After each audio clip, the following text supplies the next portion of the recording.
4세대 소렌토가 가격, 대체적인 스펙들이 다 공개되었습니다.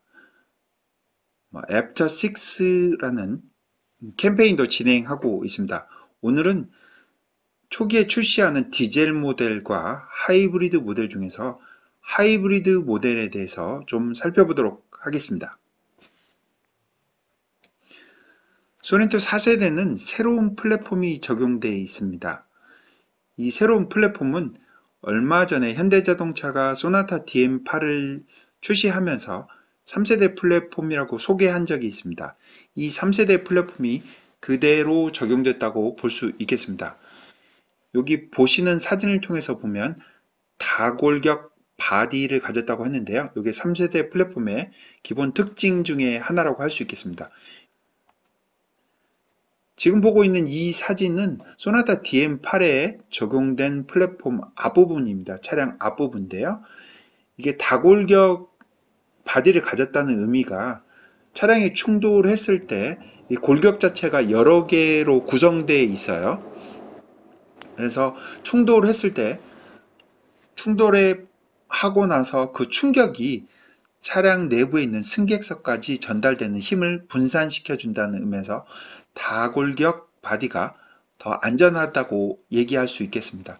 여기 사진에서도 보시듯이 차량이 왔을 때 정면으로 오는 이 골격하고 아래 하단 부분으로 내려가는 하고 또 위쪽으로 올라가는 부분이 있어요. 이렇게 다골격으로 이루어졌기 때문에 충돌 발생했을 때 충돌의 힘들이 분산된다고 볼 수 있겠습니다. 다른 각도에서 본 소나타 DM8의 플랫폼 모습입니다. 4세대 소렌토는 3세대에 비해서 차량 제원이 조금씩 달라졌어요. 제원 먼저 좀 보도록 할게요. 전장도 10mm, 전폭도 10mm, 전고 역시도 동일하게 증대됐습니다. 그런데 여기에 보듯이 휠베이스만 35mm가 증가됐어요. 전장이 10mm 증가했는데 휠베이스는 3배 이상 증가했기 때문에 차량에서 2열 거주성이 확실히 좋아졌다고 볼 수 있겠습니다. 그리고 엔진을 2개 타입으로 먼저 출시하게 됐는데요. 이번에는 엔진 커버에도 다 특별하게 스마트 스트림이라는 부분을 되게 강조한 것 같아요. 왼쪽에 보시면 스마트 스트림 G고 오른쪽은 디젤 2.2L 디젤이 적용된 스마트 스트림 D가 되겠습니다. 이렇게 두 개로 엔진으로 출시하는데요. 하나는 1.6 터보 GDI, 하나는 2.2 디젤 엔진이 들어가겠습니다. 고성능 모델은 2.5 터보 GDI 모델은 추후에 탑재되겠습니다. 두 개 엔진을 좀 비교를 해보면 디젤에 비해서 하이브리드가 상당히 괜찮아요. 현대차 그룹의 최초의 SUV 하이브리드 모델이기도 하지만 디젤하고 비교해서 출력도 훨씬 좋고요. 연비도 좋습니다. 다만 디젤 엔진만의 특징이라고 할 수 있는 이제 토크는 따라가지 못할 것 같아요. 토크가 한 10토크 정도가 차이가 나서 저속에서 급가속할 때는 확실히 디젤 엔진이 더 큰 힘을 발휘하고 더 경쾌한 느낌으로 출발할 수 있을 것 같습니다. 또한 디젤 엔진이 습식 8단 DCT가 적용돼서 이것도 상당히 기대되는 부분입니다. 하지만 오늘은 하이브리드 모델에 대해서만 좀 깊이 보도록 하겠습니다. 기아차가 얘기할 때 스마트 스트림 터보 하이브리드 엔진이라고 이름을 따로 지었어요. 좀 이상한 게 이게 K5던 소나타 DM8에 들어간 터보 모델에 들어간 엔진하고 동일하거든요. 근데 왜 이름을 또 달리 지었는지 모르겠습니다. 모터하고 결합되면서 하이브리드 시스템이 되면서 좀 더 엔진을 튜닝하고 좀 변형한 건지 아니면 그대로인 건지. 근데 비교를 해보면 오른쪽 게 K5 터보에 들어간 엔진 모습이고요. 왼쪽이 소렌토 하이브리드 엔진 모습입니다. 출력하고 토크가 동일해요. 그래서 제가 봤을 때는 이 감마3 터보 엔진이 들어간 건 동일한 것으로 보고 있습니다. 큰 차이가 없을 것으로 판단합니다. 모터가 결합되면서 합산 출력이 230에 35 토크가 돼서 가솔린이긴 하지만 상당히 다이나믹한 주행 성능을 보여줄 것으로 보입니다. 근데 하이브리드 모델을 언급하면서 꼭 따라 붙는 게 있어요. 모터하고 배터리고, 국내 같은 경우는 현대차 그룹에서는 이 모터가 변속기 안에 들어가 있어요. 다른 하이브리드 모델, 특히 도요타 시스템의 하이브리드 같으면 변속기가 eCVT나 CVT가 함께 연결되는데, 현대차 그룹에서는 6단 변속기가 예전부터 하이브리드 모델에 그대로 장착돼 오고 있습니다. 근데 이 6단 변속기가 TMED라고 말을 하는데요. 제너레이션 2로 바뀌었어요. 소나타 DM8하고 K5 하이브리드부터 이 제너레이션 2가 적용된 걸로 알고 있습니다. 제너레이션 2가 되면서 여러 부분에서 대응이 많이 됐어요. 그리고 이쪽 위에 보시면 연비 향상뿐만 아니라 세단하고 SUV에도 같이 대응할 수 있다고 이렇게 써져 있듯이 이번에 소렌토 하이브리드 모델에도 동일한 그 6단 하이브리드 변속기가 들어간 것으로 판단하고 있습니다. 제너레이션 2로 되면서 바뀐 부분이에요. 변속기하고 엔진하고 연결되는 클러치가 있는데요. 거기에 모터하고 클러치가 예전 같아서는 분리된 상태였는데 이게 일체형으로 바뀌었습니다. 또 다른 모습을 보여준 거 있는데요. 제너레이션 2의 6단 하이브리드 변속기는 여러 부분에서 바뀌었어요. 아까 일체형으로 됐다는 거 모터하고 클러치하고 얘기했고, 모터 간접 냉각 채널을 삭제하기도 했습니다. 또 소음도 개선했습니다. 따라서 연비도 향상시키게 되었고, 소음 부분에서도 제너레이션 2가 더 발전했다고 할 수 있겠습니다. 다른 각도에서 모은 6단 하이브리드 변속기입니다. K5 하이브리드에 들어가 있는 6단 변속기, 그러니까 모터가 같이 들어가 있는 거죠. 그 모터에 비해서 약간 출력하고 토크가 향상됐어요. 여기 보시면 K5 같은 경우는 38.6kW 출력에 205Nm의 토크를 보여주고 있는 것에 비해서 소렌토 하이브리드 같은 경우는 출력이 한 5.6kW 정도가 증대됐고, 토크는 무려 60Nm 정도가 더 증대됐다고 하고 있습니다. 따라서 동일한 6단 변속기이긴 하지만 이 부분 출력을 좀 더 향상시킨 것으로 보고 있습니다. 모터를 언급했는데 이번에는 하이브리드에서 꼭 필요한 배터리 시스템을 좀 보도록 하겠습니다. 현대차 그룹의 이거는 소나타 차량인데요. 대부분 하이브리드 배터리는 차량 2열 시트 하단 부분에 매립되어 있습니다. 이렇게 노란색으로 표시가 되어 있는데, 최초의 SUV 하이브리드 있지만 아마 세단하고 동일하게 이렇게 2열 시트 하단 부분에 매립되어 있을 것으로 판단합니다. 배터리 팩이 이렇게 구성되어 있어요.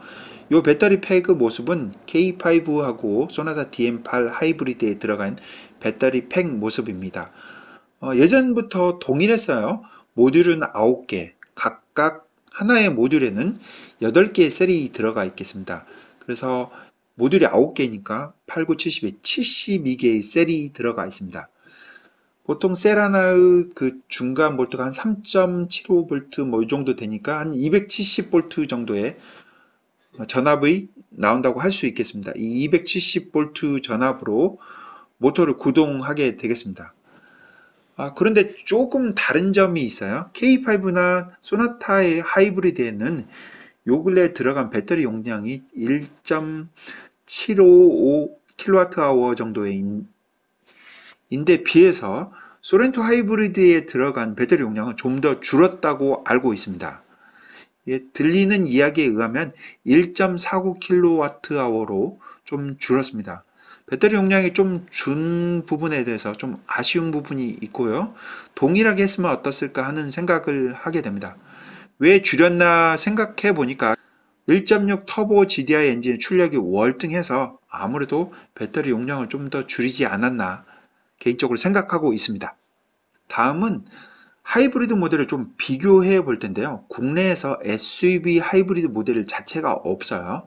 그래서 하이브리드로 유명한 도요타 라브4 하이브리드하고 좀 비교를 해 보도록 하겠습니다. 라브4 하이브리드 같은 경우는 작년에 출시하면서 외형하고 엔진을 확 바꾸면서 좀 다이나믹한 퍼포먼스를 보여주었습니다. 전장이 한 4.6m 정도밖에 안 돼요. 소렌토하고 비교하면 제법 차이가 나죠. 크기 면에서는 소렌토가 월등히 크다고 볼 수 있겠습니다. 또 출력면을 볼 것 같으면은 여기 엔진이 들어간데 D4S 엔진이 들어갔어요. 다이나믹 포스 엔진이라고 해서 이게 어떤 엔진이냐면은 포트 인젝트하고 다이렉트 인젝트 방식을 동시에 같이 쓰는 방식이 D4S를 의미합니다. 이 D4S 엔진이 들어가서 엔진 출력이 여기 보시면 178마력이 나왔는데요. 소렌토 하이브리드도 보니까 180마력 정도로 돼 있어요. 거의 비슷한 엔진 출력이라고 볼 수 있습니다. 다만 전기 모터는 확실히 라브4 하이브리드가 확실히 출력이 좋습니다. 시스템 출력까지도 비교해보면 시스템 출력은 소렌토 하이브리드가 조금 더 나은 편입니다. 최대 토크 역시도 마찬가지입니다. 라브4 하이브리드는 두 개로 출시했었어요. 맨 오른쪽에 있는 거는 하이브리드 모델이 아닙니다. 이렇게 하나는 2륜 구동으로 출시했고 또 하나는 4륜 구동으로 출시했습니다. 연비가 2륜 구동이 좀 더 낮죠. 15.9m/L가 되겠고요. 4륜 구동 같은 경우는 조금 떨어지게 되겠습니다. 이번엔 좀 무게를 좀 비교해 볼 건데요. 2륜 구동 같은 경우는 라브4 하이브리드는 17인치 타이어가 장착되어 있어요. 휠하고 타이어가요.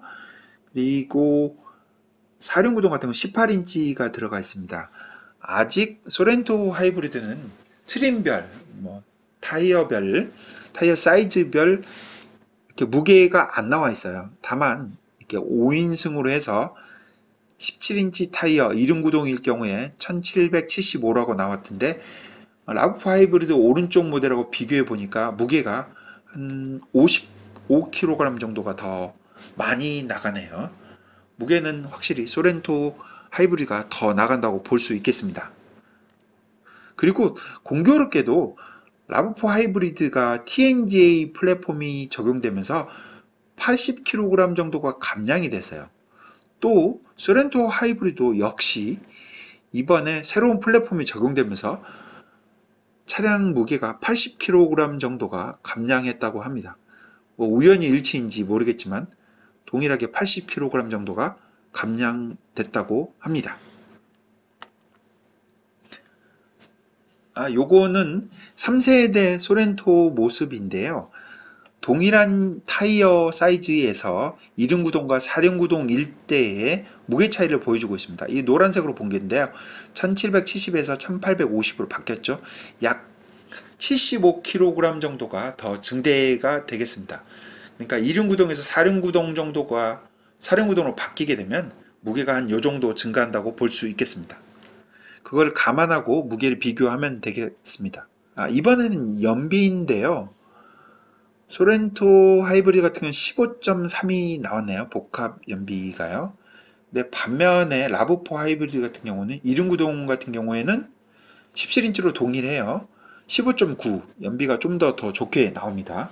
그리고 4륜 구동도 15.5가 나와서 연비 면에서는 일단 차량 무게가 좀 더 가볍기 때문에 연비가 더 잘 나오는 것으로 판단할 수 있겠습니다. 소렌토 하이브리드 같은 경우는 참고로 17인치 타이어하고 19인치 타이어가 선택이 가능하게 되겠습니다. 이번엔 가격입니다. 하이브리드 가격이 소렌토 하이브리드 같은 경우는 3,520만원부터 시작됩니다. 반면에 라브4 하이브리드는 3,930만원부터 시작됩니다. 이 두 개를 좀 비교해 보면 될 것 같고요. 참고로 4륜 구동이 추가가 되면 180에서 200만원 정도가 더 추가될 것으로 판단하고 있습니다. 셀토스의 전자식 4륜 구동을 추가할 때 보니까 가격이 한 180만원 정도가 추가되더라고요. 이걸 기준으로 소렌토 하이브리드도 전자식 사륜구동이 추가되면 한 180에서 200만 원 정도 추가되지 않을까 이제 예상해 봅니다. 가격을 비교하면 상당 부분 비슷한 면이 있어요. 그리고 라브5 하이브리드가 약간 좀 비싸다고 느껴질 수 있겠습니다.